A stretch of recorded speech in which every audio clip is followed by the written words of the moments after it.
Hello बच्चों, JEE main 2024 का जनवरी session खत्म हो चुका है और आप लोगों ने काफी रिलैक्स फील किया होगा क्योंकि अब एग्जाम आपका खत्म हो चुका है।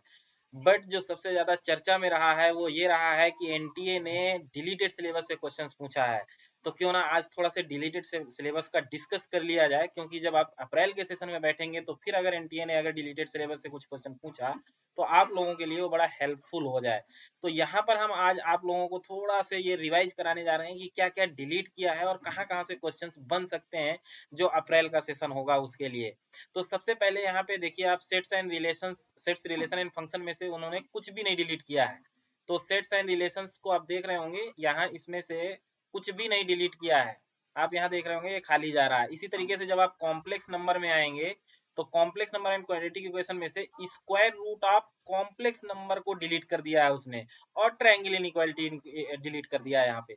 तो आपको कॉम्प्लेक्स नंबर में से ये ध्यान रखना है कि square root of complex number ये डिलीट किया, यानी यहाँ से तो क्वेश्चन पहले भी नहीं आता था, बट ट्रायंगल इनइक्वालिटी पर बेस्ड क्वेश्चन कोई भी पहले भी बन सकता था।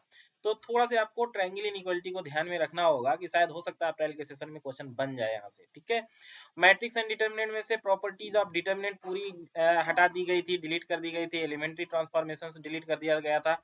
और सबसे जो बड़ा इसमें से हटाया गया था सिलेबस, वो था सिस्टम ऑफ इक्वेशंस। आप देख रहे हैं यहाँ से टेस्ट ऑफ कंसिस्टेंसी हटा दी गई, पूरा सिस्टम ऑफ लीनियर इक्वेशंस जो था वो हटा दिया गया है। तो जब आप मैट्रिक्स एंड डिटर्मिनेंट पढ़ेंगे तो प्रॉपर्टीज ऑफ डिटर्मिनेंट और सिस्टम ऑफ लीनियर इक्वेशंस और एलिमेंट्री ट्रांसफॉर्मेशन, ये तीनों चीज आपको नहीं पढ़ना है। बट अप्रैल के सेशन के लिए थोड़ा से इनको आप ध्यान में रखिएगा कि अगर उन्होंने अप्रैल के सेशन में इस तरीके का क्वेश्चन पूछता है इनसे रिलेटेड तो थोड़ा से आपको इसको ध्यान करके चलना है। Permutation combination as it is है, इसमें से कुछ भी नहीं डिलीट किया गया था। मैथमेटिकल इंडक्शन पूरा का पूरा चैप्टर हटा दिया गया था। तो मैथमेटिकल इंडक्शन से वैसे भी क्वेश्चन पहले भी नहीं पूछे जाते थे, तो मैथमेटिकल इंडक्शन को तो बिल्कुल भी नहीं पढ़ना चाहिए आपको अप्रैल के सेशन के लिए, इसलिए इसको आप छोड़ सकते हैं पूरी तरीके से। बाइनोमियल थ्योरम, ये भी बहुत चर्चा में रहा है कि कोफिशिएंट ऑफ बाइनोमियल थ्योरम से रिलेटेड क्वेश्चंस पूछ रहा है एनटीए, तो थोड़ा से आपको बाइनोमियल कोफिशिएंट को ध्यान में रखना होगा, ठीक है। तो यहाँ तक ये सिलेबस जो है आपका डिलीटेड सिलेबस था जो मैंने अभी आपको बताया है, इसको आप ध्यान में रखिएगा, ठीक है। आगे देखते हैं कि क्या है। आगे देखिए, सीक्वेंस एंड सीरीज, ये चैप्टर भी इस बार के एग्जाम में बहुत चर्चा में रहा है। सीक्वेंस एंड सीरीज का जो चैप्टर है, इसमें से एजीपी अरिथमेटिक ज्योमेट्रिक प्रोग्रेशंस, इस पर बेस्ड क्वेश्चन आया था और कहीं कहीं उसने सम ऑफ स्पेशल सीरीज भी यूज कर रहा था। तो वो भी आपको ध्यान में रखना है, ठीक है ना। तो इस बार अप्रैल के सेशन में इस सिलेबस को छोड़ के नहीं जाना है आपको। एजीपी और सम ऑफ स्पेशल सीरीज ये जरूर आपको पढ़ के जाना है, यहाँ से क्वेश्चन इस बार भी पूछा और अप्रैल के सेशन में भी पूछ सकता है। ये आपके लिए इंपॉर्टेंट है, आल्दो इसने एनटीए ने डिलीट कर रखा है सिलेबस को, बट आप इसको पढ़ लीजिए। हम आगे आने वाले अपनी सीरीज में इन सारी चीजों को, जो डिलीटेड सिलेबस है उसको हम आगे पूरा सीरीज बनाएंगे, जिसमें केवल डिलीटेड सिलेबस की सीरीज बनाएंगे, ताकि आप लोगों को केवल उतना ही रिवाइज करना पड़े जितना डिलीट किया गया था।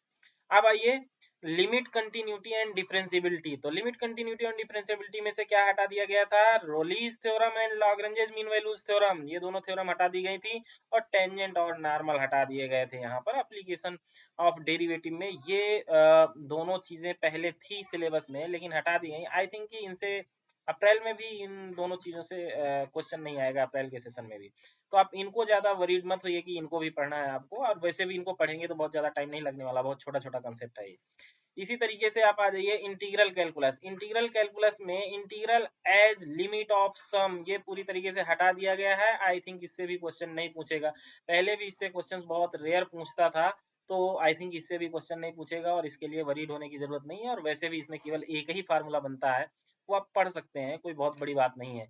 आप इसको बोर्ड के एग्जाम के लिए तो जरूर पढ़े होंगे, तो ये अगर आप बोर्ड के एग्जाम के लिए पढ़े तो उसी को रिवाइज कर लीजिएगा, आपके काम में आ जाएगा।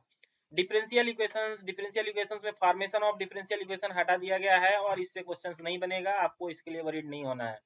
अब आ जाइए कोऑर्डिनेट ज्योमेट्री। कोऑर्डिनेट ज्योमेट्री में से ट्रांसलेशन ऑफ एक्सेस हट गया है, स्ट्रेट लाइन में से बहुत कुछ हटा है, internal and external sector of angle by two lines हट गया है, equations of the family of line passing through the point of intersections of two lines ये हट गया है। लेकिन ये आपको याद रखना पड़ेगा, ये आपको पढ़ना पड़ेगा, क्योंकि इसकी हेल्प से आपको कोऑर्डिनेट ज्योमेट्री के और भी प्रॉब्लम सॉल्व होंगे। इसी तरीके से सर्किल कॉनिक सेक्शन है, condition for a line to be tangent, ये हट गया है लेकिन चर्चा में रहा है, यहाँ से क्वेश्चंस बनता है। Conditions for a line to be tangent to a circle, ये आप पढ़ लीजिएगा, इसको आप पढ़ के रखिएगा, क्योंकि इसकी हेल्प से कोऑर्डिनेट ज्योमेट्री के और भी क्वेश्चन सॉल्व होंगे। तो इसलिए आपको इसको पढ़ना है। इक्वेशन ऑफ टेंजेंट कोई बहुत बड़ी चीज़ नहीं है, याद रखना है, आपको पढ़ना है, थोड़ा-सा इस पर प्रैक्टिस कर लीजिएगा। Conditions for y equal to mx plus c to be a tangent and point of tangency, ये भी पढ़ लीजिएगा। यहाँ पे मत छोड़िएगा, इस सिलेबस को बिल्कुल कोऑर्डिनेट ज्योमेट्री का कोई भी सिलेबस नहीं छोड़ना है। तो यहाँ से कोई ना कोई क्वेश्चंस बनता है और इसीलिए एनटीए इस बार भी पूछा था यहाँ से। अब आइए आगे चलते हैं हम three dimensional geometry. Three dimensional geometry में आप देख लीजिएगा कि इक्वेशन ऑफ प्लेन हट गया है, इसलिए इक्वेशन ऑफ प्लेन आपको बिल्कुल नहीं पढ़ना है डिफरेंट फॉर्म में। Intersections of two lines and a plane, intersection of a line and a plane, ये हट गया है, इसको भी आपको नहीं पढ़ना है, और कोप्लेनर लाइंस नहीं पढ़ना है आपको। बट मैं कहूंगा कि कोऑर्डिनेट ज्योमेट्री हो या 3D ज्योमेट्री हो, तो यहाँ से आपको थोड़ा थोड़ा इनको ध्यान रखना पड़ेगा, क्योंकि यहाँ एनटीए क्वेश्चंस बना सकता है। और जो सबसे ज्यादा चर्चा में था वो तो वेक्टर अलजेब्रा का एसटीपी था, स्केलर ट्रिपल प्रोडक्ट, जो पहले ही दिन जिससे क्वेश्चन पूछ लिया गया था। तो देखिए स्केलर ट्रिपल प्रोडक्ट की थोड़ी बहुत प्रॉपर्टीज आप ध्यान रखिएगा, एटलीस्ट डिफिनीशन याद रखिएगा कि कहीं क्वेश्चन उससे बन सकता है, इसलिए इसको पढ़ना है आपको। Bernoulli's trial and binomial distribution, I think probability या स्टैटिस्टिक्स में इससे क्वेश्चन नहीं बनेगा, आप इसको छोड़ सकते हैं, इसको बिल्कुल भी मत पढ़िएगा, कोई जरूरत नहीं है। ट्रिग्नोमेट्रिक इक्वेशन आप बिल्कुल नहीं छोड़ सकते हैं, ट्रिग्नोमेट्रिक इक्वेशन आपको पढ़ना ही पड़ेगा, क्योंकि इसकी हेल्प से और बहुत सारे क्वेश्चन सॉल्व किए जा सकते हैं, इसलिए ट्रिग्नोमेट्रिक इक्वेशन आप पूरा पढ़िए। हाइट एंड डिस्टेंस की कोई जरूरत नहीं है, इससे क्वेश्चन नहीं आएगा, इसको बिल्कुल मत पढ़िएगा, डिलीट कर दीजिएगा। और लास्ट में मैथमेटिकल रीजनिंग, एक ऐसा चैप्टर था जो पहले कभी आता था, अब तो पूरा का पूरा ही चैप्टर हटा दिया गया है। तो मेरा कहने का मतलब ये था कि मैं ये जो सिलेबस आपका डिलीटेड सिलेबस आपको रिवाइज करा रहा था, वो इसलिए बताना चाह रहा था कि जब आप अप्रैल के सेशन में बैठे तो कहीं ऐसा ना हो कि आपको फिर ऐसा फील हो कि यार डिलीटेड सिलेबस से क्वेश्चन आ रहे हैं। तो आप इस सिलेबस को प्रॉपर तरीके से ध्यान में रखिए, और इससे किस तरीके के क्वेश्चन बन सकते हैं, कहाँ-कहाँ से बन सकते हैं, वो मैंने आपको बताया। जैसे ट्रिग्नोमेट्रिक इक्वेशन से बन सकता है, कोऑर्डिनेट ज्योमेट्री और 3D ज्योमेट्री से आप कोई भी सिलेबस मत छोड़ के जाइए, वो पूरा पढ़ के जाइए, एसटीपी पढ़ के जाइए, इसी तरीके से एजीपी और स्पेशल सीरीज पढ़ के जाइए, ये सिलेबस आप जरूर पढ़ के जाइए डिलीटेड सिलेबस से। और यहाँ से क्वेश्चन एनटीए 2024 के जो अप्रैल सेशन है उसमें क्वेश्चन पूछ सकता है। तो हम इसकी एक स्पेशल सीरीज लेकर के आएंगे जहाँ केवल डिलीटेड सिलेबस को हम पढ़ाएंगे, तो आपको उससे बड़ा हेल्प मिलने वाली है, और उसकी हेल्प से आप बहुत सारी चीजें वहाँ सॉल्व कर लेंगे जा करके। Thank you.